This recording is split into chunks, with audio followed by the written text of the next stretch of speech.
Why, hello everyone, this is Surf, and today we're going to be talking about something that's pretty near and dear to the forefront of my mind these past couple weeks.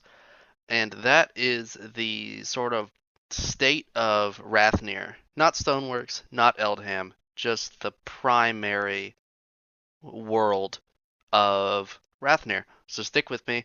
I've got a whole thing lined up. I'll tell you all about it. But don't forget to like, favorite, subscribe, do everything that everyone else says, and we're gonna dive right on in. So I have divided this little ditty here into three parts. The first is the current state of Rathnir. The second being the Eldham pressure valve, quote unquote, and my thoughts on the future. So we are now entering, or have already entered into a concept that I have started to call late stage Rathnir. And it's that the empires and major powers that already exist are constantly expanding, like Bardonia, Viodoxa, Alderash, Niger, Niu Adal. It's how do I? It's hard to explain. They're already so established that it's almost impossible to take them down. It takes one of these powers to take down another one of these powers, and it's going to be a lot of work. Also, they're absolutely filled to the brim with the player population, more or less, and each of these nations has a large bureaucracy of governors, representatives, mayors, aristocracy. All of these nations, if they have something in common, it's the existence of aristocracy, nobility, oligarchy, the in group of players that are constantly shifting around power. On top of that, it's almost impossible for new nations to spring up. It's nearly impossible for new players to get onto the server and start their own enterprise. They've got to start from an existing nation already. And you can go through the Rathnir claim updates. There's new players trying to claim things and dispute things and are quickly put down by the existing powers in the land that they try to take. And you can say that's natural, like they're supposed to do that, and I would agree with you that if players just sort of showed up within your territory and tried to declare themselves independent, then you should absolutely go over there and attempt to put it down. However, the amount of players that are succeeding in firmly grasping territory and not giving it back and winning their conflicts against the existing powers at this stage, at the present date, is nigh impossible. Also, with the pretty much the constant conquest of weaker nations by the major powers, it's hard enough even just to get on the ground floor of a secondary or tertiary nation. If you're a small nation, you're in the crosshairs of the larger nations, as you might expect, and are pulled violently within factionalism and the whims of greater powers. There's no independence, I guess you could say, for the more minor powers of Rathnir. They're always being pushed and pulled. There's no firmly placing your stake in the ground and refusing to move. It simply does not and will not work like it does in Eldham, for example, where you can just have a super small claim and pretty much stand there isolationist or defiant against any expanding powers if you so chose to. And so what this ends up turning into is something that I've put in quotes in my notes here as the Kenshi simulator. If you decided to insist on your own small nation living, like there's no permadeath in Stoneworks. No one's gonna like kick you out of the whole thing unless you like break the rules, but that's meta in and of itself. And repeated attempts in trying to make your own nation would likely end the same unless you have some massive force at your back. Because on Rathnir, no one's gonna let you alone when you own territory. When you have something that can be gained by another nation, they're not gonna leave you alone. Strength is really the only thing that can be respected from any of this. We're now entering section 2, the Eldham pressure valve, and I suspect that the moderation team sort of implemented this as a way to slow the rapid development of Rathnir. That's just idle speculation. I'm not talking to any people in the Stoneworks admin team. This is just my opinion.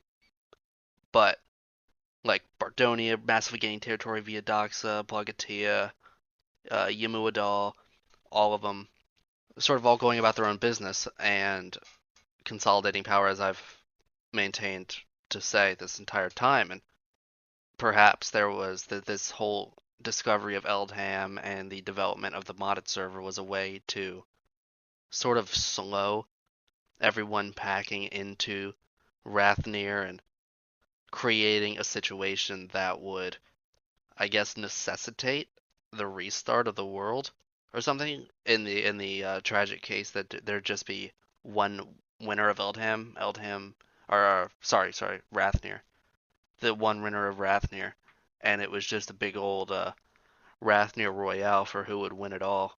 And so these measures were introduced. And with Rathnir, there's new lands, like tons of new lands, basically the same size as Rathnir, and a new potential future for like affiliated or unaffiliated from their parent nations within Rathnir.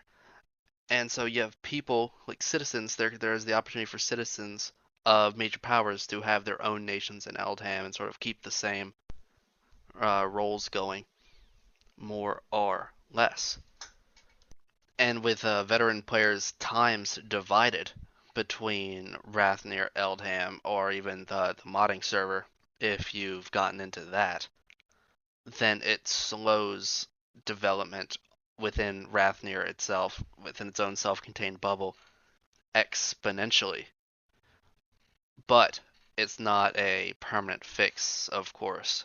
Consolidation is happening in Eldham as well. The world powers are further strengthening themselves, and it's important. We've got to sort of learn how to learn from those mistakes, or at least observe the things that we don't like about Rathnir and try to prevent them from happening in Eldham. The ARS was a good example of that, the Anti-Radicalism Syndicate.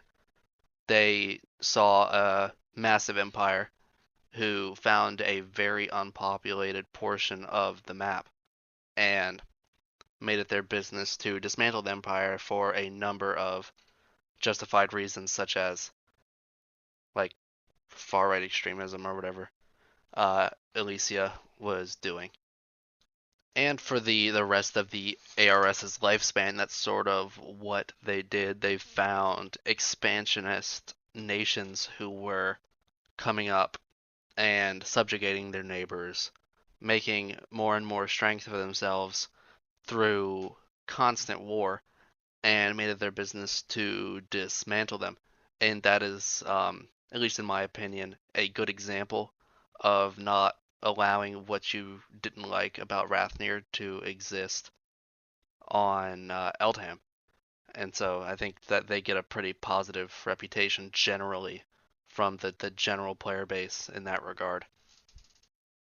However, as I stated previously, this is only going to be a temporary fix for a matter of months. It's a long-term fix. Don't get me wrong, but it's not a permanent fix. You know, what happens in Rathnir is going to happen in Eldham. It's just a matter of slowing that progress however you want, whether if you coalitions forming to dismantle powers that are too strong, or just being an anarchist and just dismantling power wherever you find it. That's more of a joke, but yeah, whatever slows this sort of thing. But I think it's pretty inevitable that it's going in this direction. And that really only leaves us with one topic left, and that's the thoughts on the future.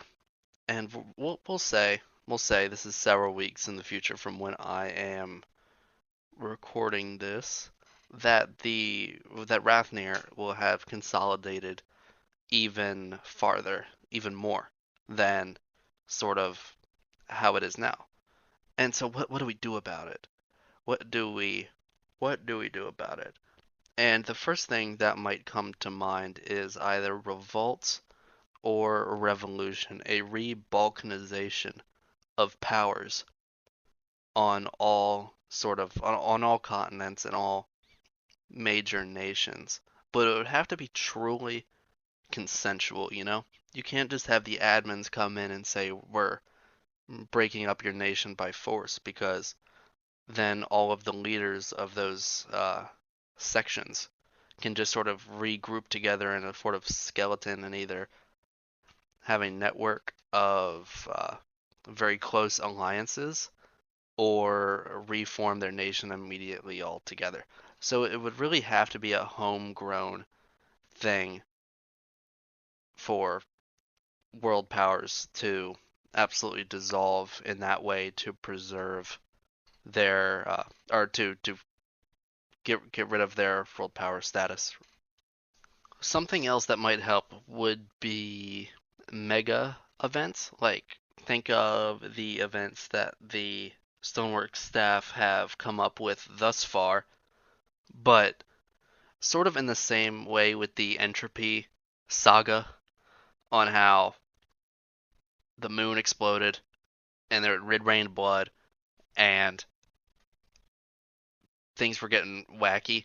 People were taking sides on pro entropy, anti entropy, all that sort of thing. Take that, but make it like times 10. We'll need like world rocking events, like maybe like real. How do I say it?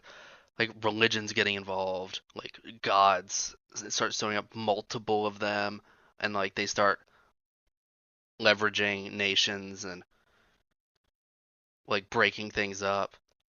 Like start getting like bishoprics here and there, and then the bishops are like persuaded by these gods that they listen to either go independent or sort of start civil wars amongst themselves, because like it gets them like have a particular religion and then start denominations of that particular religion and have them fight each other, or like more like an apocalypse events like a tsunami. Not maybe a tsunami. That'd be kind of hard, but like forest fires around, like desolation. Just something to really shake up the landscape that can be pushed through with admin. Another option, and this is sort of unsure, is like permanent reform. Start making rules and regulations. Like once a nation gets to a certain extent, gets a certain like percentage of the world, there's some limitations. And this is like one of the last ideas I came up with. I was sort of running out of things to think of in terms of how to remedy this situation. But this is one of them. It might not be the best. You may vehemently disagree. I don't really agree with this one either, but it is one alternative. It's one solution to this. And it's just to set limits on all of the nations, or on nations as a whole. Like, they can't own more than so much of the map. They've got to give some things away, some vassalage program or something. I, I don't know what I want from that. And then lastly, the last of last resorts is sort of just a map reset. If there's just a small handful, or one winner of all of Rathnir, then all you can really do, if all else fails, is a map reset. And it really is the last resort, because if you're running a world building server, then resetting the planet that you're on is kind of a death sentence. Like, all of the previous lore is now locked away, archived in the past. Also, it's kind of dead. dead in the past too. But that wouldn't even really fix it because all of the discords would still exist and all the people that are sort of close in Rathnir are probably going to reform nations that are close with the same players. And that's happened with Eldham, like Batu and Bardonia, for example, or but before they all declared independence, the Southern Stars slash Celestial Confederation had all of the same aristocracy between them and Bardonia in Rathnir, and it's a hard fix. It's gonna take a team of real brainstormers to figure that one out. But that's sort of Noah's flood, Revelations, burn it all down, last resort kind of thing, which I really hope does not happen. But what do you think? I want to know what you think. I want to know if you've got a better idea, any better ideas, alternatives, anything that I left out, neglected, want me to expand upon more. Because this has been on my mind for quite a few days now. About been over 2 weeks. I've been seriously considering what might happen if Rathnir continues to go the